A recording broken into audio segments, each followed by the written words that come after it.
We're lucky to have Jennifer Croke here today. She's a radiation oncologist. She completed her MD from Memorial University in Newfoundland in 2008 and completed her residency training at the University of Ottawa in 2013. This was followed by 1-year clinical research fellowship here at Princess Margaret, specializing in gynecologic oncology and MR-guided brachytherapy. So I was asked to talk about mentorship, and which was kind of funny initially because I'm pretty brand new staff myself. So I'm still in the process of looking for mentors. So when someone asked me to talk to younger people about mentorship, it seemed I'm still usually looking for mentors, not providing advice on how to be a mentor. So I looked at it kind of from two points of view.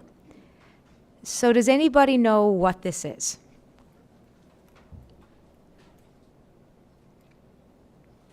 I wouldn't anticipate you would. But so basically, it's taken from something called Homer's Odyssey.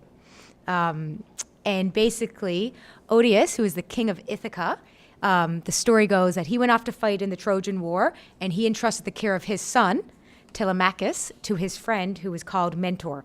And the story goes that Mentor basically, he gave him responsibility of his son and kind of looked at him as a friend and a trusted advisor. And that's where the word mentor and mentorship actually come from. So just a few objectives of what I want to go over today. So define mentorship, discuss the benefits of mentorship, challenges of mentorship, to review the roles of a mentor, to describe the ideal characteristics of a mentor and a mentee, to discuss some different types of mentoring relationships, and then to discuss how to terminate a mentee-mentor relationship, because that can be kind of awkward and tricky. So when I say the word mentor or mentorship, what words just randomly come to people's minds? Just throw them out. Yep. Guidance. I think of like a counselor, somebody who listens to what you have to say. Okay. Yep. Role model, counselor, guidance. Advice. Yep, like perfect. So I kind of just found this on Google. Mentoring, mentee, learn, mentorship, research, practice, business, leader, informal. There's a lot of words going on, but I kind of wrote my little list. Teacher, role model, coach, advisor, trainer, cheerleader, collaborator.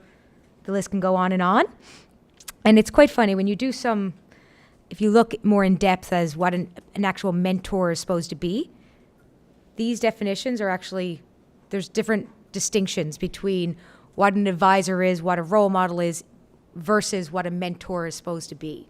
And they're similar, but they are distinct. So in an advisor, this is someone that just usually advises you on something. They're completely neutral. Like your accountant can be your advisor, but your accountant is not your mentor necessarily, right? And it usually focuses on a specific area. A role model is someone whose professional behaviors or academic values or personal behaviors are emulated by a junior person. And it's usually like a role model can be an historical figure, like no one you've ever actually met. A collaborator, this is usually a partnership, like a team, and you have mutual goals to develop a specific skill. And a coach, someone who helps you with practice or role play, and you want to achieve a specific goal or task.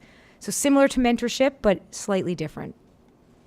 And so mentorship does imply a two-way relationship, and some of the definitions, they're slightly different, but it's a process whereby an experienced, highly regarded person, the mentor, guides another individual who is the mentee in the development and examination of his or her ideas, learning, personal development, professional development.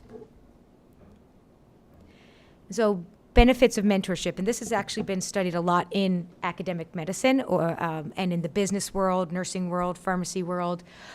Studies have shown that as a mentee, you benefit because mentorship helps with career development.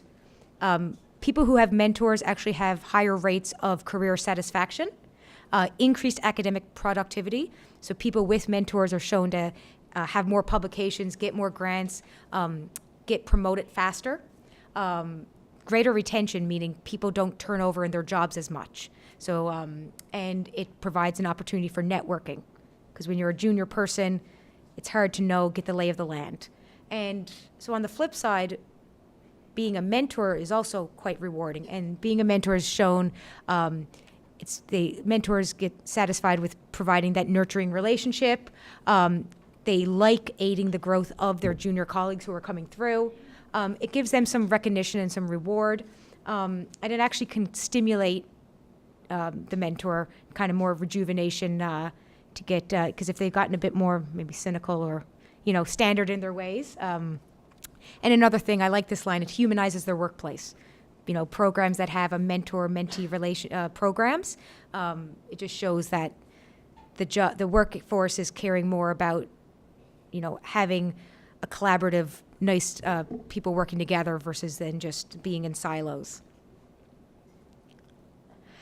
And then again, lack of mentorship. They've looked at some programs where mentorship doesn't exist, and it's been more associated with faculty isolation, stress of junior staff, burnout of junior staff, and higher rates of turnover. So why doesn't every department or program have mentorship? Like, going throughout, say, undergraduate or going through does anybody in med school, are there formal mentorship programs where you are? Shake or nod or? In nursing, and they have a mentorship program. Nursing does have a mentorship program. Yeah, there's a lot of literature in nursing actually. What about? I'm in an undergrad program that has multiple mentorship opportunities. There is? Okay. Anybody else? Maybe not. So it's great that nursing has one. When I was in medical school, we did not have any kind of program. In my residency program, we did, which was good. But there are some barriers when you actually want to implement this. Lack of time.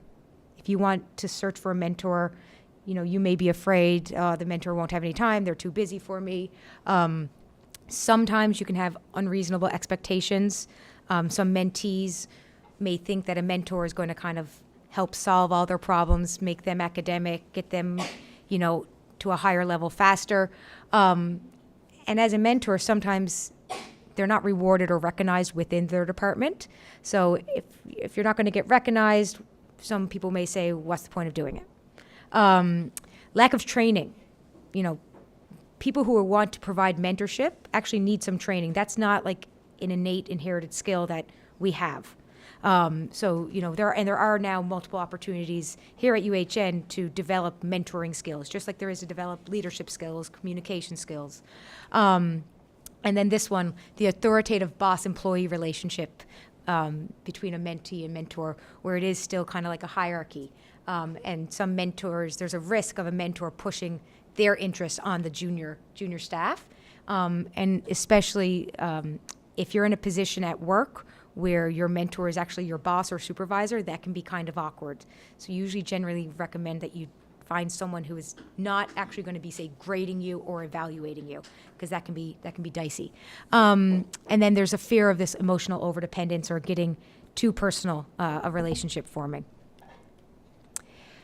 So I found this approach to mentorship: support, challenge, vision. I kind of liked the 3 steps. So mentorship relationships should be supportive. You should have mutual respect for each other. You should be getting positive feedback, and the mentor should be providing you with opportunities. But also they should be challenging you. They should be setting goals, setting guidelines, and giving constructive feedback as well, and some constructive criticism. And vision. This is basically looking at stimulating discussions for long-term plans, long-term goals that you may want to have. So choosing the ideal mentor or mentee, which is something that you guys can think about now as you're going throughout your training and your careers, and knowing that, in 5 years, people are going to be coming to you to be their mentor. So how do you then engage with them? And you may be mentors now to high school students, right? Doesn't matter how young or junior you are, somebody could also see you as a mentor, even though you're still a mentee in a lot of relationships. So just some questions I kind of came up with for you to reflect. So, or for potential mentors. what does the mentee, or what would you want out of the relationship? What is your, well, I said academic job description because that's what I'm doing, but like, what is your training? What is your future skill set? What are you looking to do or be when you grow up? What outcomes have you achieved? What are your short, intermediate, or long-term goals? What skills do you need? Like, what skills do you have versus what skills do you need to get where you want to go? And is there anybody else who may be more appropriate for you versus, say, if you're asking me? We may not be the greatest fit. I may know someone who may be a better fit for you. What is your involvement with certain activities? Are you more a research person, an educator, an academic, an administrator? What type of activities do you enjoy to do? Are there individuals who you know now are role models to you? And why are they role models? What do you like that they do? And do you have any formal training in these areas that you kind of aspire to be? Kind of looking at what skills do you have and what skills do you need? So this is a touch small, but the roles of a mentor, they can help you with what we call professional socialization. So they can help you understand the department, I always say, getting the lay of the land, knowing the politics of your department or the politics of your school of nursing, school of medicine, undergrad science or whatever, engineering. They can help with career development, networking, establishing goals. Who do you need to meet? Setting up more relationships. They can definitely help in research. More senior staff can help you be a collaborator. Sometimes if you want to do a bit of research as a junior person, your name doesn't really mean much right now. But if you kind of have a mentor who is known in the field, then that does provide you with some opportunities to get more recognition. They can help you with manuscripts and grants, projects, etc. Personally, they can help with work-life balance, which is a big one that we all struggle with, and building confidence as you go through. Because when we're all starting off, that's usually what we lack, is the confidence and the esteem to kind of go for what we want to do. We're kind of afraid, and we hold ourselves back at times. And then certain skill development, time management, communication, organization. And this is just a nice table. I can give it to people if they want, but basically it just goes through characteristics of mentors and what their actions and descriptors are. So on a personal level, professional boundaries, understanding, responsive, trustworthy. They should be an active listener and motivate. Professionally, they should provide support and challenge you, encourage peer mentoring, be knowledgeable, experienced, and then self-care, protected time, support. And so for you guys, when you're looking to get mentors within your programs or outside of other programs, things that I think make the ideal mentor, you want someone who gives you a safe, trusting environment. So you have to feel safe with that person. The mentor should be an active listener. They should give you constructive feedback. You don't want someone who just says, great job, great job, great job. You need someone who's going to say, that's good, but you need to improve this. You want someone who has support and provides vision with what you want to do as you go through your training and get your jobs. Challenges you with realistic but high standards. So you want someone who's going to, again, it's all about giving you a challenge, but something that's realistic and sets timelines and sets real goals. You want someone who advocates for you, and that's all about the networking, getting your name out there, helping you go through to get to the goals that you want to achieve. Again, provides opportunities for networking. You want someone, again, this is about the safe environment, empathetic, non-judgmental, someone that you can approach and ask questions to, respectful, assists in focusing on your goals, assists with navigating any departmental politics. And that's actually very important when you finish up with your undergraduate degrees and graduate degrees and actually get into the workforce. When you actually start working, you realize all these things that you never had any privy to when you were still a student, and helps you and prepare for promotion or just going to that next level. And so how should you guys be? I put a lot of emphasis on finding the mentor, but if you find someone who's going to mentor you, you actually need to do stuff. It can't be, okay, I have a mentor, they're now going to help me, great, I'm going to get known, I'm going to do this research project, I'll get a manuscript, life is great. So you need to be motivated, you need to be self-responsible, you need to have a self-assessment of yourself. What are your strengths, but what are your weaknesses? What do you need to work on? You need to be receptive to constructive feedback, which is tough. If you have someone who's you have all these ambitions and goals, and someone looks at you and puts you in your place, that can be hard. And especially when, a lot of you are probably very motivated, type A. When someone kind of knocks us down a level, it can set us back. So being able to take constructive feedback is a skill. You need to be appreciative of this person who's taking their time, and again, respectful, mutual respect. And I actually like this one. Managing up is a term used in the mentorship world, and it's basically when the mentee takes ownership and directs the relationship. So you have to have an active role in the mentor-mentee relationship, where you set up planned meetings, you draft agendas, you have specific questions when you go, and you have specific tasks and timelines of when you want to get them done. You should be responsible for that, really. And it does make the relationship more satisfying and ultimately more productive in the end. And so just now touching on different relationships. So I guess what I've been mainly focusing on is this dyadic one, traditional relationship, more senior mentor, more junior mentee. But there are different ones. There's one called just multiple mentoring relationships, where you may have several mentors. You may have someone that you really admire personally, and then you may have someone that you really admire for research. You may have someone that's if you're in medicine clinically or in nursing clinically. So you can have specific people with specific skill sets that you have as a mentor. You don't need to have one mentor for all of your areas of your life. And usually we usually want you to have multiple mentors and go to multiple people for multiple things. And then peer relationships is kind of a new one that a lot of people talk about now, where you guys work and mentor each other. And it's a collaborative relationship where you guys help each other navigate and get through. And then when I was asking about what kind of if there's any mentoring programs, informal relationships, that's when it just happens. That's when you find someone in your department or your program who's a bit more senior that you kind of latch onto. It usually is a bit of a personal relationship as well. However, the downside if you have just informal mentoring in your department or program is that there's this fear of self-selection, whereas the more extroverted, socially dominant people will go out and find mentors, and then people who are introverted, or they call it, marginalized groups, so they say people with visible minorities, women, we're not maybe as loud to go and find ourselves mentors. So that's one of the downsides if you just base everything on informal relationships. So then formal structured relationships, formal structured mentoring relationships within departments is actually what we recommend.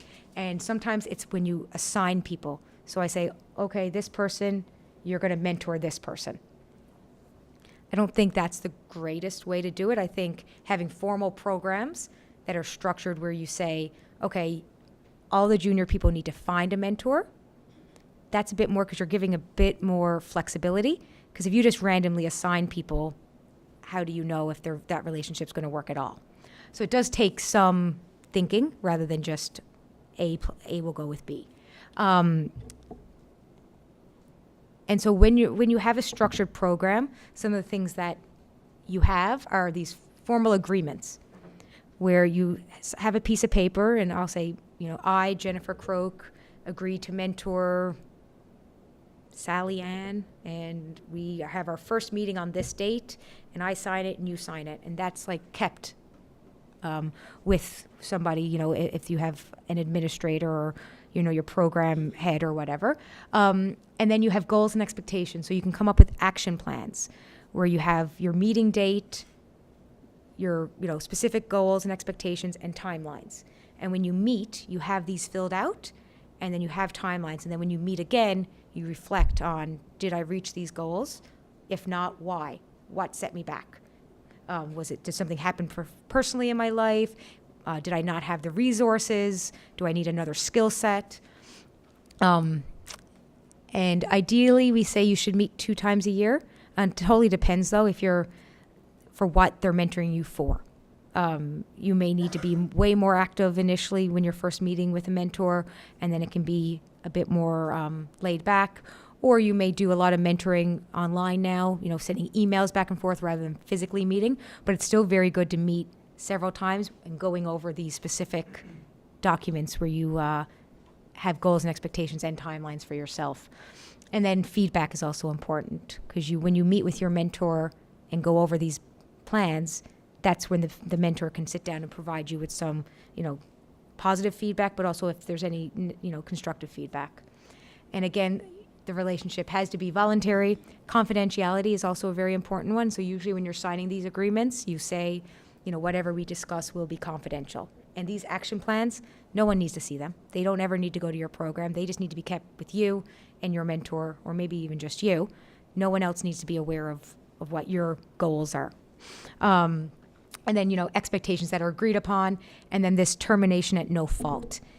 And that's what I was going to talk about next, because you may find a mentor and helps you with a specific goal, and after a year or 6 months, you're like, okay, that was good. I achieved what I wanted. And, instead of just letting it drift away, you should kind of actually terminate it. And so, terminating a relationship is ideally a planned separation as you or your mentee advances throughout your career and the relationship has fulfilled a purpose. So it's a time for a change. You're not expected that you have a mentor and then you'll have that mentor for the next 20 years. You may certainly have some mentors who are part of your life forever, but on average, you have a task, complete it, you kind of move on. But then there's also the awkwardness if you picked a mentor and you don't jive. You thought this person was going to be a good mentor for you, or on the flip side, the mentor thought you were going to be a mentee, but you're not managing up, so you want to get rid of the relationship. It can be awkward, but you do need to kind of look at it head on. So, reflect on the reasons. Why isn't it working? Is it because, you thought this person was into research and they aren't, and you really are, or they're in different research than you are? You thought they had good work-life balance and they don't. They don't create a safe environment. Actually write down reasons why you think it may not be working. And then you need to arrange a meeting and talk about it. And you can't take it personally. Don't bring any personal issues in. And then just basically that formal agreement, you can then just say, okay, now we're not mentees anymore. And then you go find someone else. And that shouldn't be anything that, if a mentor terminates an agreement with you, you can't take it personal, because this relationship is supposed to be, while there is some personal development in it, if it's not working for you, you have to move on. And I haven't actually had to ever do this, so I'm describing it, but I'm sure I will have to, but I'm sure it will be kind of awkward. And that's really all I wanted to address.